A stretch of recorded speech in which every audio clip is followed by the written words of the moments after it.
அழைத்துக் கொண்டு வருகிறாய். அப்படியாப்பட்ட மனை என்ன சாமி?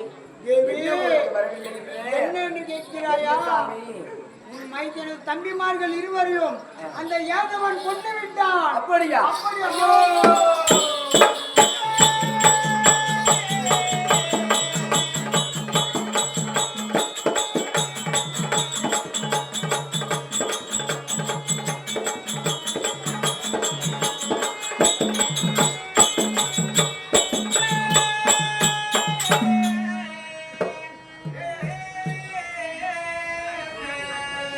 ஐயோ என்ன செய்வேன்?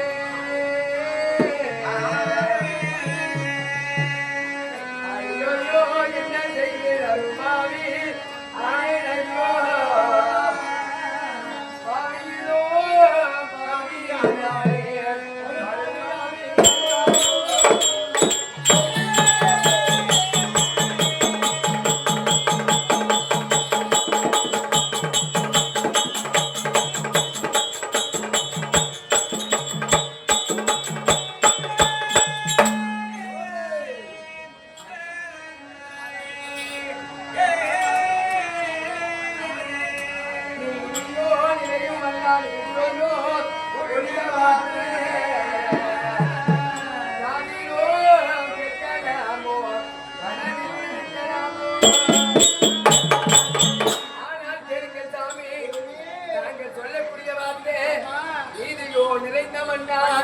நீ சொல்லும் கொடிய வார்த்தை இந்த காதில கேட்கலாமா? கனவில் நினைக்கலாமா? நம்மளுடைய என்னுடைய மைத்துனராகப்பட்டவர்கள் ஏழவன் கையிலே மாண்டு விட்டார்கள். ஏழவன் கொன்று விட்டான். என் மன்னவர் சொல்லும் வார்த்தை இந்த மங்கையார் செவிதனிலே என்னால் கேட்க முடியவில்லை. உன் தங்கைமார் இருவரையுமே மறைத்து விட்டார். இனிமேல் இந்த நம்ம நாட்டில் வாழ்ந்து என்ன புரியும்? சாமி தேவி, அப்படி இருந்தாலும் எனக்கு விடை கொண்டு போய் வா மன்னா என்று சொல்லி நான் போய் அந்த தேவர்கள் எல்லாம் விடை பிடித்து வருகிறேன். தேவர்களை? ஆமாம். ஆகுமோ?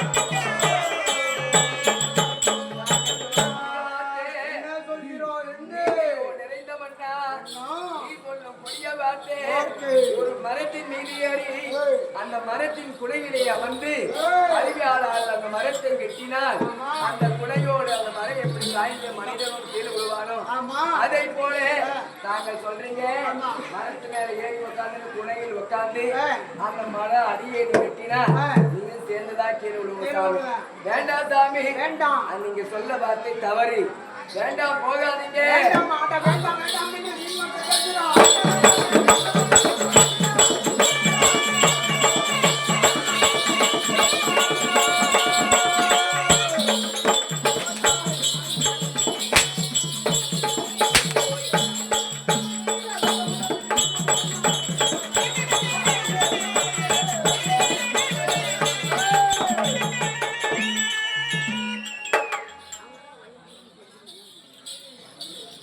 வேண்டாமா வேண்டாமா வேண்டாம்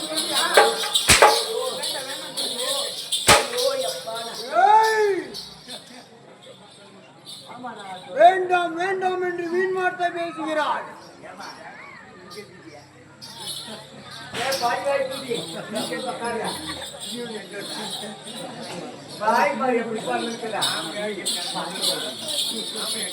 அதனால வேண்டாம் வேண்டாம் என்று வீண் வார்த்தை பேசாதே. தேவரை